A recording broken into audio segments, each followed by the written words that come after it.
বর্তমান স্বাস্থ্যমন্ত্রী কত বড় ডেসপিকেবল শুয়োরের বাচ্চা। নির্বাচনের আগে কর্মীদেরকে কি বলেছে, হসপিটাল কেন বন্ধ হয়েছে আপনাদের কাছে পরিষ্কার হয়ে যাবে। খাম্বা তার মতো অপদার্থ কুলাঙ্গারকে বানাইছে স্বাস্থ্যমন্ত্রী, যার স্বাস্থ্য সম্পর্কে কোনো জ্ঞান নাই। আর খাম্বার দল কানাদেরকে বলবো, ভাই তোদের বিবেক বুদ্ধি কি আওয়ামী লীগের মতো পৌঁছে গেছে এত তাড়াতাড়ি? কিন্তু আপনি স্বাস্থ্যমন্ত্রী হিসেবে মিথ্যা কথা তো জাতির কাছে বলতে পারেন না। আপনি বলছেন কোটি কোটি টাকা নিয়ে আদনির হসপিটাল আপনার পিছনে ঘুরছে, কিন্তু আদনির হসপিটালের ডাক্তার মহিউদ্দিন সাহেব বলছেন যে কেউ ওনার পিছনে 10 পয়সা নিয়ে ঘুরে নাই।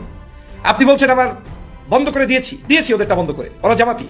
কোটি কোটি টাকা নিয়ে ঘুরেছে আমার পিছনে। তাদের বিরুদ্ধে তো কিন্তু মন্ত্রী সরাসরি অভিযোগ করেছেন যে আপনারা কোটি কোটি টাকা নিয়ে তার পিছনে ঘুরেছেন। আমার মনে হয় আমি এই উত্তর দিতে চাই না। মন্ত্রী সাহেবকে জিজ্ঞেস করেন এই প্রুফটা আমাকে দেখান। মন্ত্রী সাহেব তো বলে দিয়েছেন, এখন আপনাদের আমি এটা উত্তর দেব। মন্ত্রী তো প্রুফ করতে 6 জনের উসিলায় 6000 ফ্যামিলিকে আপনারা মারবেন, এটা তো সরকারের কাছে আমরা আশা করি না। আমরা সাধারণ নাগরিক হিসেবে চাই তদন্ত ভাবে হোক, হসপিটালের ভাবে থাকুক। 6 জন বাচ্চার জন্য 6000 শিশুর জীবন আমরা অনিরাপদ চাই না, আমরা নিরাপদ কিছু চাই। 30 বছর পরে এসে আপনার মনে হলো যে হাসপাতালে এখন হওয়া ঠিক নাই। এর মধ্যে তো বিএনপি একবার ক্ষমতা ছিল 2001 সাল থেকে ছিল, তো তখন আটকালেন না কেন? তখন আপনার সঙ্গে জামাত ছিল, এই জন্য আটকান নাই। কেন আটকান নাই বলেন? এর মধ্যে অনেক কিছু ছিল, কেউ তো আটকায় নাই। আমরা মনে করি, স্পেশালি আমরা সবাই মনে করি যে এখনই এই সিদ্ধান্ত বাতিল করা হোক, আজকের মধ্যেই লাইসেন্স ফেরত দেওয়া হোক। তো মুদ্রা কথা হচ্ছে আবদিন হসপিটালের রোগীদের সেবা নিশ্চিত না করে হসপিটালের লাইসেন্স বাতিল করা, এই জন্য এই স্বাস্থ্যমন্ত্রীর পদত্যাগ দরকার এবং তাকে সাসপেন্ড করা উচিত আমি মনে করি। এটাও তো আরেকটা জনপ্রিয়তা যেটা ছিল বিএনপির, এটারে বাস খাইছে। তো এগুলো বললে তো আপনাদের কাছে খারাপ লাগে, কিন্তু মাননীয় মন্ত্রী মাথায় রাখেন, লাখো শহীদের রক্তে কেনা দেশটা কারো বাপের না, এটাই হলো 24-এর স্লোগান। দেশটা বাপের বানানোর চেষ্টা করবেন না, দেশটা যাদের তাদের হাতে দেশটা বুঝিয়ে দেন।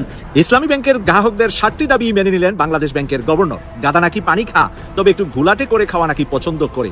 এখন বিএনপি আসলে সব জায়গায় ঘোলাটে করে টেস্ট করছে বিরোধী দলের শক্তি সামর্থ্য কতটুকু। বিরোধী দলের শক্তি সামর্থ্য যেতটুকু শেখ হাসিনা টের পেয়েছে, তার একাংশ কিন্তু তারেক রহমান টের পাননি। জামাত জোটের কঠিন চাপে মাননীয় প্রধানমন্ত্রী জনাব তারেক রহমান ওপর তারেক বিন জিয়া লাইনে আসে। হ্যাঁ, ডোমেস্টিক প্রেশার, জনগণের প্রেশার এবং জনগণের প্রেশার, বিরোধী দলের প্রেশার যদি সঠিকভাবে দেওয়া যায়, এটা কাজে লাগে। আসসালামু আলাইকুম দর্শক, নতুন একটা নিউজে সবাইকে স্বাগত। ভিডিওর শুরুতে অনেকগুলো ভিডিওর অংশ বিশেষ আপনারা ইতিমধ্যে দেখেছেন, আর হ্যাঁ, দেখেই বুঝতে পেরেছেন যে আজকের ভিডিওটি কতটুকু গুরুত্বপূর্ণ এবং আকর্ষণীয় হতে চলেছে। বাংলাদেশের রাজনৈতিক প্রেক্ষাপট এবং সকল বিষয় নিয়ে আজকের ভিডিওটি তৈরি করা। একটু ধৈর্য সহকারে, একটু মনোযোগ সহকারে আজকের ভিডিওটি দেখতে হবে এবং শুনতে হবে, তাহলেই অনেক কিছু আপনারা আজকের এই ভিডিওর মাধ্যমে জানতে পারবেন। কথা বলা আমরা সরাসরি মূল নিউজে চলে যাব। তার আগে বলবো, যারা এখন পর্যন্ত আমাদের এই নাসির বার্তা ইউটিউব চ্যানেলটি সাবস্ক্রাইব করেননি, প্রতিনিয়ত এই ধরনের আপডেট গরম খবর পেতে আমাদের এই নাসির বার্তা ইউটিউব চ্যানেলটি সাবস্ক্রাইব করুন। যারা করেছেন ধন্যবাদ। চলুন একটা লাইক দিয়ে মূল নিউজে চলে যাই। আবদিন হাসপাতাল নিয়ে রাজনীতি ঘুরে যাচ্ছে এবং আমি স্পষ্ট বলছি, just wait and C. Islami bank নিয়ে যেরকম আপনার সুখবর পেয়েছেন, আমি যেটা বলেছি, যেভাবে বলেছি সেভাবেই হয়েছে। আল্লাহর কাছে শুকরিয়া যে না, জনগণের আস্থার এই ব্যাংক এবং সুদমুক্ত ইসলামী এই ব্যাংক, এটা আমাদের কিছুটা হলো অবদান আছে রক্ষায়। আমরা জোরালো ভূমিকা পালন করতে পেরেছি অ্যাক্টিভিজম করে, এবং ইসলামী ব্যাংকের সর্বোচ্চ নীতি নির্ধারক পর্যায় থেকে যারা চেয়েছেন এই ব্যাংকটা রক্ষা হোক, তারা অনেকেই ধন্যবাদ জানিয়েছেন, এবং যারা আন্দোলন করেছেন তারা অনেকে অনুপ্রেরণা পেয়েছেন, কনফিডেন্স নিয়েছেন। আমি স্পষ্ট বলেছিলাম যে আন্দোলন চালিয়ে যান, ওরা বাধ্য হবে। এবং ইসলামী ব্যাংকের সেই সাবেক এসালম চেয়ারম্যান খুরশিদকে যেভাবে থ্রেট দিয়েছিলাম ফেসিবাদের দোষর হিসেবে প্রমাণিত করে, তিনি নিজে ভয় পেয়েছিলেন, এবং এটা নিয়ে তাদের সার্কেলে আলোচনা হয়েছে এবং এটাও আমাকে জানানো হয়েছে। হোয়াটএভার, ইসলামী ব্যাংক যেরকম রক্ষা পেয়েছে, এসালম মুক্ত হচ্ছে, ওরকম ভয়াবহ তালবাহানা করতে পারবে না। জামাত মুক্ত রাখার চেষ্টা করবে, বাট জামাত মুক্ত রেখে আপনি এসালমের হাতে তো তুলে দিলেন না, অথবা আপনি প্রফেশনালিজম বা পেশাদারিত্ব রাখলেন, ব্যাংকটা ঠিক থাকলো, তাতেও আমরা একদম অসন্তুষ্ট না। আর জামাত কি চায়, এই ব্যাংকটা এই ব্যাংকের মতো চলুক, ব্যাংক ঠিকঠাক ভাবে চলুক। জামাত সেটাই চায়, ওইটি জামাতের বিষয়। দুর্নীতি না হোক, অব্যবস্থাপনা না হোক, এটি জামাত চায়। তো দর্শক, ইসলামী ব্যাংক নিয়ে যেরকম একটা সুরাহা হয়েছে, দখল করা সম্ভব হয়নি। ইসলামী ব্যাংক আদদিন, এটা কিন্তু একটার সাথে রিলেটেড। আমি একটা আলোচনায় বলেছিলাম, আবারও বলছি, এটা সরকারের টেস্ট কেস ছিল এবং এটা জামাতের জন্য অ্যাসিড টেস্ট ছিল। যদি ইসলামী ব্যাংক হসপিটাল এবং আদদিন হসপিটাল এই লুটেরাদের হাত থেকে জামাত রক্ষা করতে না পারে, তাহলে সামনে জামাতের কোনো প্রতিষ্ঠান থাকবে না, ধীরে ধীরে সব খেয়ে ফেলবে। কিন্তু ইসলামী ব্যাংক প্রশ্নে জামাতের বিজয় হয়েছে, এর অর্থ যে অন্য কোনো প্রতিষ্ঠান নিয়ে বেশি বাড়াবাড়ি করার সাহস বিএনপি করবে না। কারণ জামাত প্রমাণ করে দিয়েছে, তোমাদের বাড়াবাড়িকে আমরা মাটির সাথে মিশিয়ে দিতে পারি, দম্ভকে চূর্ণ বিচূর্ণ করে দিতে পারি, আমরা তোমাদেরকেও বাধ্য করতে পারি। সেটাই হয়েছে। তো দর্শক, ইসলামী ব্যাংক যেরকম রক্ষা পেয়েছে, আদদিন রক্ষা পাবে। অলরেডি আমরা সরকারের উচ্চ পর্যায়ে কিছু খোঁজ খবর রাখি, নেগোসিয়েশন চলছে, সরকারের মুখ শুকিয়ে আসছে এবং সুর নরম হয়ে আসছে। প্রথমে নানান ব্যাখ্যা টাকা দেওয়া হয়েছিল, এই যে আদদিন মেডিকেলে যারা পড়ো, তোমরা অন্য মেডিকেল কলেজে ভর্তি হওয়ার জন্য তাদের সাথে চুক্তি করতে হবে, ক্রেডিট ট্রান্সফার বা সরকার হেল্প করবে, মেডিকেলও বন্ধ, কত কিছু সুস্পষ্ট ব্যাখ্যা এসেছিল সরকারের পক্ষ থেকে। কিন্তু এখন বলছে না, মেডিকেল কলেজ থাকবে, এটা হাসপাতাল। কিন্তু মজার বিষয় হচ্ছে যে এই যে কথা যে মেডিকেল কলেজ থাকবে, মেডিকেল কলেজের লাইসেন্স বাতিল করিনি, শুধু হাসপাতালের লাইসেন্স বাতিল করেছি, এটাও একটা মজার বিষয়। কারণ মেডিকেল কলেজের জন্য হাসপাতাল বাধ্যতামূলক। মেডিকেল কলেজ হাসপাতাল হতে হয়, এটা যারা জানেন না তাদের অবগতির জন্য জানাচ্ছি। সাপোজ মেডিকেল কলেজের সাথে হাসপাতাল না থাকলে সেটা অনুমোদন পায় না, কারণ মেডিকেল স্টুডেন্টরা প্র্যাকটিক্যালি ওই হাসপাতালে শিখবে। এর জন্য মেডিকেল কলেজ অ্যান্ড হাসপাতাল, আপনি কোথাও দেখাতে পারবেন না যে হাসপাতাল নাই শুধু মেডিকেল কলেজ, না হাসপাতাল থাকতে হবে। এই জন্য আপনি মেডিকেল এখন বলছেন যে না মেডিকেল কলেজের আদিন মেডিকেল কলেজের লাইসেন্স বাতিল করিনি, শুধু হাসপাতালেরটা বাতিল করেছি। তাহলে মেডিকেল কলেজের লাইসেন্স বহাল রাখতে হলে আপনাকে হাসপাতালের লাইসেন্স ফিরিয়ে দিতে হবে। তো ফিরিয়ে দিবে যে তার আলামত, প্রথম আলামত হচ্ছে এটা, আর আমরা উপর থেকে জানি। আর হ্যাঁ, নেগোসিয়েশন চলছে এখানে, রাজনৈতিক দরপাশাপাশি রাজনৈতিক চাপও চলছে। যেমন আদিন কর্তৃপক্ষ ডাক্তার শেখ মহিউদ্দিন তাবলিগ জামাতের লোক, অত্যন্ত ভালো লোক, সৎ লোক, একজন ভালো লোক। আমি অন্তঃস্থল থেকে তাকে শ্রদ্ধা করি, কারণ তিনি একজন সত্যিকার মুখলেস মানুষ, তার মধ্যে ধান্দাবাজি ভেজাল নেই। আমি আসলে তার কিছু আচার আচরণে সত্যি ইমপ্রেসড যে তিনি কতটা ভালো মানুষ, একজন মুত্তাকি মানুষ। এত ধনী একজন মানুষ, দুনিয়ার লৌকিকতা তাকে স্পর্শ করতে পারেনি, এবং তিনি তাবলিগ জামাতের লোক, কিন্তু তাবলিগের গোরামি তাকে স্পর্শ করতে পারেনি। তিনি একজন রেশনাল লোক, তিনি সবাইকে শ্রদ্ধা করেন, ভালোবাসেন। তো এই লোকের বিরুদ্ধে অভিযোগ বা এদের বিরুদ্ধে তারা নাকি স্বাস্থ্যমন্ত্রী পেছনে কোটি কোটি টাকা নিয়ে ঘুরছেন। এখন তিনি চ্যালেঞ্জ করেছেন, কোথায় আমি টাকা নিয়ে ঘুরেছি, আপনার প্রমাণ দেন। এখন প্রমাণ দিতে না পারলে প্রমাণিত হবে যে স্বাস্থ্যমন্ত্রী চাপাবাজি করেছেন। আর স্বাস্থ্যমন্ত্রী যে চাপাবাজ, এই তাবলিগ জামাতের এই নিরপেক্ষ লোকটাকে, তাবলিগ জামাত তো কোনো দলের না, এই নিরপেক্ষ নন পলিটিক্যাল লোককে জামাত হিসাবে এক প্রকার গালির মতো উচ্চারণ করেছেন। স্বাস্থ্যমন্ত্রী যে দান্দাবাজ, এটা তো এখানেই প্রমাণিত হয়েছে। কে ঘুষ অফার করেছেন, কোন ভাবে, কিভাবে যোগাযোগ করেছে, কিভাবে প্রস্তাব দিয়েছে, এর প্রমাণ কোশ্চিন কালেও দিতে পারবে না।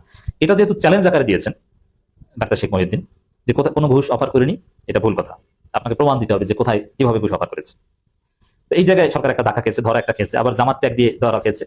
আরেকটা আলামত হচ্ছে, যেমন ইসলামী ব্যাংক কিভাবে রক্ষা পেয়েছে, আন্দোলনেই মূল। আর এখানে আন্দোলন এভাবে আন্দোলন হবে না, দরকার নাই, কিন্তু জনগণ সোশ্যাল মিডিয়া যে বলছে, আমরা বলছি এটাই আন্দোলন। এতে সরকারের উপর চাপ বাড়ছে এবং নানান আইনি ব্যাখ্যা টাকা বিভিন্ন টকশো যেভাবে আসে, এটাই একটা আন্দোলন। এতে সরকারের সিদ্ধান্ত পুনর্বিবেচনা হবে, এবং আদালত তো আছেই, রিট করা হয়েছে, এমনিতেই আপিল করা হয়েছে, আবার আদালতও প্রয়োজনে রিট করা হবে, দিন শেষে এটা ফিরে আসবে ডেফিনেটলি।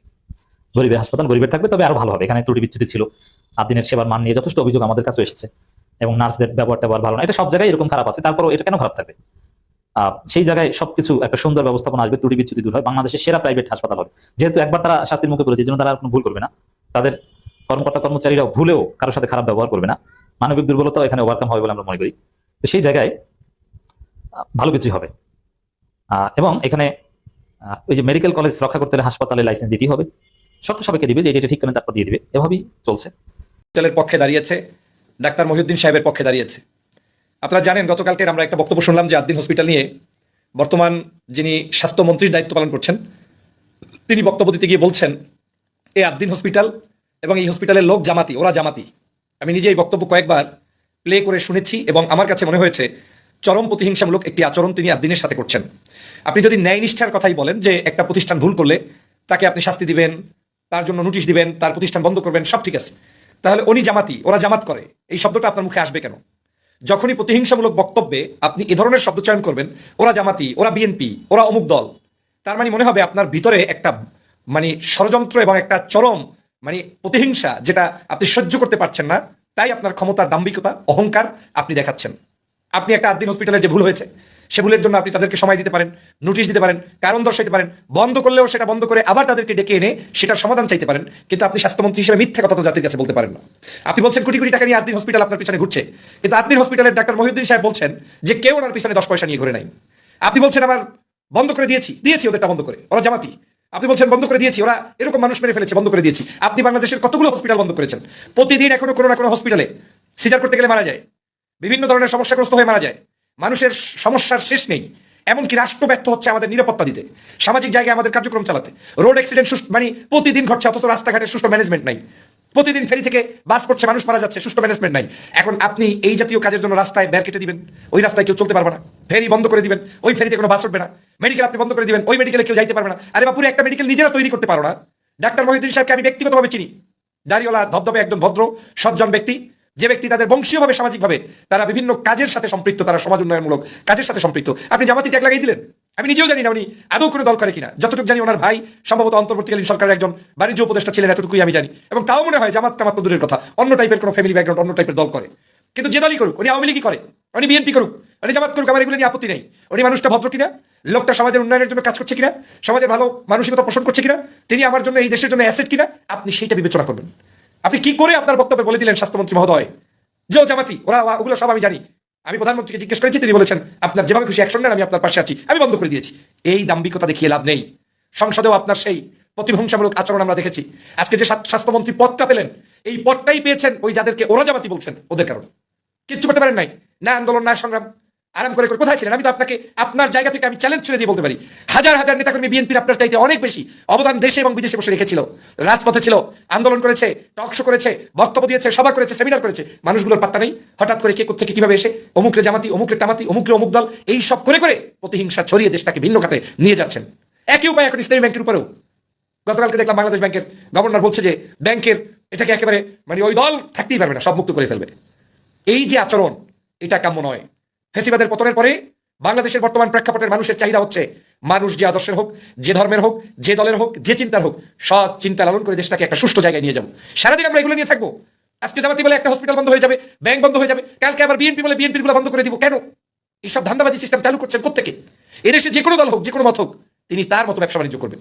আওয়ামী লীগের কোনো লোক যদি খুনি না হয়, কারো মানুষকে হত্যা না করে, কারো পিছনে কোনো 16 বছর কোনো অত্যাচার করে নাই, কিন্তু আদর্শের আওয়ামী লীগ, উনি কি গ্রামগঞ্জে একটা চায়ের দোকান থাকলে দিবে না, নাকি সেটা বন্ধ করে দিবেন? স্পষ্ট বক্তব্য। জাতি হিসেবে আমরা ততদিন পর্যন্ত সগৌরবে সফল হতে পারবো না যতদিন পর্যন্ত এই প্রতিহিংসামূলক আচরণ আমরা বন্ধ করতে না পারবো। আন্দোলন করলেন একসাথে, সংগ্রাম করলেন একসাথে, কাজ করলেন একসাথে, এখন একটা কিছুর পক্ষে বিবৃতি দিলেই তারা জামাত হয়ে যায়। ধরেন বিরোধী দল হিসেবে বিরোধী দলের তো দায়িত্ব, একটা মানুষের উপরে গুলি করবেন, নির্যাতন করবেন, মারবেন, পিটাবেন, তিনি তো তখন বলবেই যে অমুকের মারা অন্যায় হয়েছে, অমুকের উপরে আক্রমণ এটা ঠিক হয়নি। এই জাতীয় বক্তব্য দিলে আপনি বলে দিবেন যে শফিক সাহেব যেহেতু ওনার পক্ষে বক্তব্য দিয়েছে, দ্যাট মিনস সে জামাতি। এটা আমাদের মানসিক রোগ ছাড়া আর কিছুই নয়। আমরা তো অনেক আমাদের পক্ষের না, কিন্তু ভিন্ন আদর্শের, বিপদে পড়লে তার পক্ষে কথা বলতে হয়। কথা কি বলবো না? আজকে সেজন্যই বলছি, এই আদ্দিন হসপিটালটা দেখেন কতটা সহজ সরল একটা প্রতিষ্ঠান। 12,000 10,000 টাকায় সিজার শিক্ষা মানে কি বলে স্বাস্থ্যমন্ত্রী বলে দিচ্ছেন, জানেন ওরা এগুলো দিয়ে ব্যবসা করে নিচ্ছে। ব্যবসা, ওরে বাপরে বাপ, 12,000 টাকা 10,000 টাকায় সিজার করছে, এইটাই নাকি ব্যবসা? আর যারা হাজার হাজার কোটি টাকা লোপাট করছে সেগুলো ব্যবসা না? ধান্দাবাজি সীমানা থাকা দরকার। 250-300 টাকায় ডায়ালাইসিস। আর আমি আগে একটা কথা বলি, আমি আদ্দিনের গোলাম নই, আমি আদ্দিন চিনিও না, জীবনে আমি সেবা নিইনি, কিন্তু আমি আমার নিজের জায়গায় আমাকে মনে হচ্ছে আমি অপরাধী থেকে যাব যদি এই কথাগুলো না বলি। তাই বলছি, সে কোন দল কোন মত তাও আমি জানি না, নাই উনি দল করে বলে আমার ধারণাই পোষণ হয় না। একজন সাক্কা তাবলিগ টাইপের নামাজিওয়ালা মানুষ, ধর্ম বিশ্বাস করে, মাহফিল করেছে, হয়তো কয়েকবার আজহারি সাহেবকে নিয়েছে, আমার জানা মতো যদি ভুল না করি ওনাদের আকিজ গ্রুপ আছে, এই তো ওনাদের ভাইদের মধ্যে তো সব দল আছে। তাই বলে আপনি ব্র্যান্ড দিয়ে দিলেন এই মানে মহিউদ্দিন সাহেবের মতো একজন ভদ্র মানুষকে। যাই হোক, ওনারা যে সেবাটা দিচ্ছে, 250-300 টাকায় ডায়ালাইসিস পাবেন কোথায়? 350 টাকা কোথায় পাবেন? 5,000 রুপার রুগী নাকি ওখান থেকে চিকিৎসা নিচ্ছে। এই যে আইসিইউতে 3,000-3,500 টাকায় আইসিইউ পাওয়া যায়, ভাড়া কেবিন কল্পনা করা যায় পার নাইট, বাংলাদেশে কোথায় আছে? হ্যাঁ, যারা করছে এর চেয়েও ভালো করছে, আমরা তাদেরকেও সহযোগিতা করতে চাই। শুধু আদ্দিনই কি আমাদের স্বাস্থ্যসেবার উন্নতি করে দিবে? না, একটা হসপিটাল আমাদের করতে পারবে না। আমাদের ঘরে ঘরেও যদি স্বাস্থ্যসেবা পৌঁছে যায়, সেটা তো দেশের উন্নতি, আমাদের ভাগ্যের পরিবর্তনের জন্যই তো করা উচিত। আমি আজ পর্যন্ত একটা সরকার পেলাম না যে সরকার গঠন হওয়ার পক্ষে পরে নির্দ্বিধায় জাতির সামনে একটা বক্তব্য দিয়ে বলবে যে তোমরা কারা আছো, আমি দল চিনি না, মত চিনি না, রাষ্ট্রসভা রাষ্ট্র সবাই মিলে গঠন করি। তুমি জামাত করো ভাই, তুমি হাসপাতাল দাও, স্কুল করো, মাদ্রাসা করো, কলেজ করো, বিশ্ববিদ্যালয় করো, লোন লাগুক লোন দিব, তুমি শিবির করো, করো না, তারপরে তুমি প্রতিষ্ঠান করো, তুমি বিএনপি করো, তুমি আরেকটা দল করো, কিন্তু তুমি সৎভাবে আমাদের এই কাজগুলো করো। এরকম একটা গভর্নমেন্ট পেলাম না। এরকম লিডারশিপ আপনি যদি না আনতে পারেন, তাহলে এই দেশের তো আসলে কোনো উন্নতি হবে না। কনসেপ্ট আমার লোকেরাই হবে, আমার ছেলের নামেই সব হবে, আমার আত্মীয়র নামেই সব হবে, এরকম করে আমাদের দেশের পরিবর্তন হবে না। প্রিয় ভাইরা, দল ঘেঁষা দলকানা মানসিকতা যদি জুলাই বিপ্লবের পরবর্তী সময়েও আমরা শেষ করতে না পারি, তাহলে এই দেশটা কি এভাবেই মুদ্রার এপিট ওপিট চলতে থাকবে? তখন আওয়ামী লীগ, কখন বিএনপি, আবার কখনো জামাত ইসলাম আসবেন, এই তো। তাহলে এটা দিয়ে পরিবর্তন হবে না। আমাদের প্রত্যেকটি রাজনৈতিক দলের মধ্যে ওই আদর্শটা আমার মনে হয় অ্যাডাপ্ট করা দরকার। আপনার বক্তব্যে মনে হয়েছে স্বাস্থ্যমন্ত্রী মহোদয়, আমি শুনেছি আপনি যতটা না 6 জন ব্যক্তির মৃত্যুর কারণে আপনি কষ্ট পেয়ে এটাকে বন্ধ করেছেন, তার চাইতে বেশি আমার কাছে মনে হয়েছে ওই দাড়িওয়ালা ডাক্তার মহিউদ্দিনের কার্যক্রম দেখে আপনার পছন্দ হয়েছে। কত শিক্ষার্থী যে অল্প পয়সায় ডাক্তার হচ্ছে, হিসাব আছে? আকিজ গ্রুপের যে কত শত অবদানও আছে দেশের জন্য, হিসাব আছে? হোক না, আপনার কাছে তো এগুলো মনে লাগে না। যাই হোক, আমি অনেক ব্যবসায়ীর ইতিহাস জানি, কত ব্যবসায়ী আছে, কত মানুষকে মেরে ফেলেছে, এরা আবার এখন ফার্স্ট ক্লাস গেজেটেড অফিসার হিসেবে দেশে ঘুরে বেড়ায়। এদের ব্যাপারে তো আপনাদের কোনো হুঁশ নাই। কত যে অসঙ্গতি সমাজে আছে সে ব্যাপারে আপনাদের হুঁশ নাই। দেখাইতে গেলেন যে চিকিৎসা ব্যবস্থার একটা আমূল পরিবর্তন করে আপনি শাস্তি দিয়ে দিলেন আদ্দিন হসপিটালকে। আমরা সেই শিশু যারা মৃত্যু করে ঢুলে পড়েছে, তাদের এই জায়গাটায় যাদের অবহেলার কারণে হয়েছে শাস্তি নিশ্চিত করার দাবি জানাই। কিন্তু একটি প্রতিষ্ঠান, সেটা আমাদের রাষ্ট্রের, সেটা আমাদের সব দলের। এই যে 5ই আগস্টের সময় যখন শেখ হাসিনা নির্বিচারে মানুষকে গুলি করে হত্যা করেছে কিংবা মেরেছে, তো ওই সময় কি চিকিৎসা সেবা সবাই বন্ধ করে হাত গুটিয়ে বসে থাকবে? নাকি যে গুলি করবে, গুলি খাবে, উভয় অসুস্থ হলে হাসপাতালে আসবে? কারণ দল মাঠে আপনি যাই থাকেন, হসপিটালে সবার জন্য সেবা উন্মুক্ত থাকতে হয়। ডাক্তার আওয়ামী লীগ হলেও আপনার রুগী যখন আসবে তখন আওয়ামী লীগ থাকতে পারে না।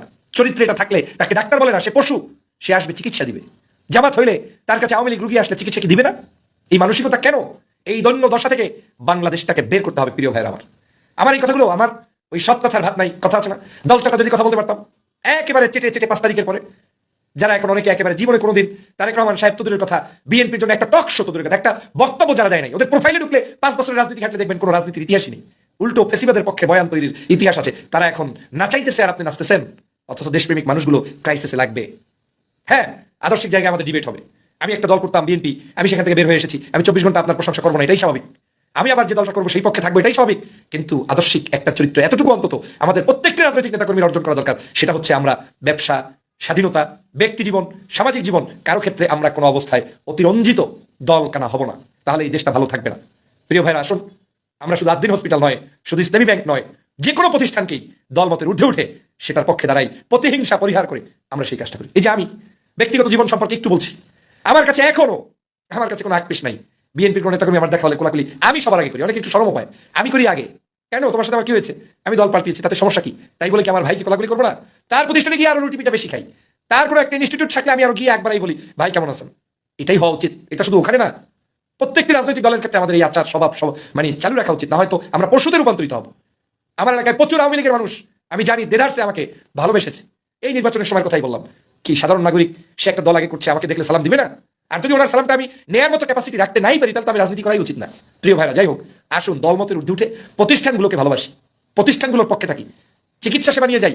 আমি যতগুলো আদ্দিন সম্পর্কে নেগেটিভ ভিডিও দেখেছি তার থেকে শত শত বেশি পজিটিভ দেখেছি। তা আপনি কোনটা গ্রহণ করবেন? ডাইরেক্ট ক্লায়েন্ট যারা, রুগী যারা, তারা বলে দিচ্ছে আমরা সেবা পাচ্ছি, আমরা কেবিন সারবো না, আমরা সবাই জামাতি হয়ে গেছে। কি ধরনের কথা?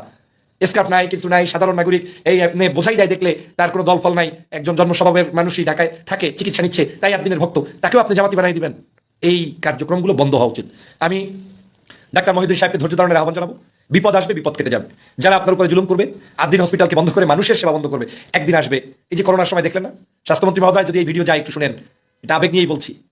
এই করোনার সময় হাজার হাজার কোটি টাকার মালিক ছিল, একটা আইসিইউ পায় নাই, একটা আপনার কি বলে নাকি একটু শ্বাস নেবে, শ্বাস পায় নাই। জীবন তো এতটুকুই, সামান্য। গতকালকে আমি একটা হসপিটালে গিয়েছিলাম, এক রুগীকে দেখতে, মানে আমার এলাকার এক ভদ্র মহিলার বাচ্চা হয়েছে, বাচ্চার নাকি হার্টের প্রবলেম, যে কোনো ওয়েতে তার চিকিৎসা দরকার। আমি হসপিটালে যাওয়ায় খুশি হয়েছে। যেই বাচ্চাটার হার্ট প্রবলেম, যিনি জীবন মৃত্যুর সন্ধিক্ষণ, বাঁচবে কিনা ডাক্তার জানে না, চিকিৎসা নিবে, মা তাকে সুস্থ দেখে আসলাম। গতকালকে সকালে শুনলাম, মানে রাতে শুনলাম যে গতকালকে তিনি ইন্তেকাল করেছেন। শুধু এই তো জীবন। যে বাচ্চাকে দেখতে গিয়েছি, যে বাচ্চা মারা যেতে পারে, বাচ্চার চিকিৎসা ভালো করে দরকার, সে বাচ্চা জীবিত। আর সেই বাচ্চার মা যাকে সুস্থ শরীরে দেখে এসেছি, সেই মা মারা গিয়েছেন। আমি নিউজ পাইনি, আমাকে হঠাৎ করে তার রিলেটিভ একজনে জানালেন যে আমার মুখে মারা গিয়েছে। আমি বলে করছি যে সে ভুল তথ্য দিচ্ছে। আমি বারবার জিজ্ঞেস করছি ওই বাচ্চাটা কি মারা গিয়েছেন? বলে না, বাচ্চার মা। আমি বললাম কেন? সে তো সুস্থ ছিল। শোনেন স্বাস্থ্যমন্ত্রী মহোদয়, মানুষের দোয়া নেওয়ার চেষ্টা করেন। হাজার হাজার মানুষ যে প্রতিষ্ঠান থেকে সেবা পায়, সেই প্রতিষ্ঠান বন্ধ করে বরদোয়া নিয়ে, কষ্ট নিয়ে, বিদায় নিয়ে কোনো লাভ নেই। এসেছেন, সেবা করবেন। অবশ্যই আমি আইনের প্রতি শ্রদ্ধাশীল, আমরা চাই প্রত্যেকটি প্রতিষ্ঠানকে কঠোরভাবে আইনের মধ্যে আনা দরকার। কিন্তু বাংলাদেশ তো এরকমই সিস্টেম, আইনের মধ্যে থাকলে তো কেউ এই তো ঢাকায় এসে আমি আইন মেনে এক কোণে দাঁড়াই থাকতাম, গাড়ি সিগন্যাল দিলে তারপরে যাবো, দেখি কেউ মানে না। তারপরে দেখি যে ঘন্টাখানেক বসে থাকলেও গাড়ির পিছনে গাড়ি বাইরে দেয়। এখন তো এই তো দেশ, এই তো আইন। আমরা যেমন আছি, এটাকে ডেভেলপ করতে হলে কালচারালি আমাদেরকে অ্যাডাপ্ট হতে হবে। শিক্ষা ব্যবস্থার আমাদের বাচ্চা থেকে আমাদেরকে শিখাইতে হবে how to use door, how to use road, how to use home, how to go school, how to make sure that you are clean. এই জিনিসগুলো একদিনের অ্যাডাপ্ট হওয়ার বিষয় নয়। বিজনেসটা যেখান থেকে সিগনেচার হয়, সেখানে যদি সুদ ঘুষের বাণিজ্য লেগে থাকে, তো আপনি রাষ্ট্রের সেবা নিশ্চিত করবেন কোথেকে? প্রিয় ডক্টর মহোদয়, অতএব এই আমাদের কি বলে স্বাস্থ্যমন্ত্রী মহোদয়, আমাদের এই প্রতিষ্ঠানগুলোর দিকে সুষ্ঠু সুন্দর নজর দিন। না হয় মানুষের সেবা বন্ধ করে মানব সেবক হতে পারবেন না। আমার কোনো শত্রুতা নেই আপনার প্রতি কিংবা সরকারের প্রতি, বরং আমি একজন বিএনপির যে কোনো লোকের চাইতে এখনো চ্যালেঞ্জ দিয়ে বলছি, তারেক রহমানের প্রতি, বিএনপি সরকারের প্রতি এখনো আমি ব্যক্তিগতভাবে অবশ্যই একটু হলেও বেশি দুর্বল। অন্যতম কারণ হচ্ছে, দর্শক আশা করি পুরো ভিডিওটি দেখেছেন। এবার অবশ্যই আপনাদের মূল্যবান মতামত জানিয়ে দিন, পারলে ভিডিওটি শেয়ার করে সবাই দেখার সুযোগ করে দিন। আর আমাদের এই চ্যানেলে যদি আপনারা নতুন হন, প্রতিনিয়ত এই ধরনের আপডেট, গরম গরম খবর পেতে আমাদের চ্যানেলটি সাবস্ক্রাইব করুন। যারা ইতিমধ্যে সাবস্ক্রাইব করেছেন তাদের ধন্যবাদ জানিয়ে আজকের মতো এখানে বিদায় নিচ্ছি। দেখা হচ্ছে নতুন কোনো ভিডিওতে। সে পর্যন্ত সবাই ভালো থাকবেন, সুস্থ থাকবেন। আল্লাহ হাফেজ।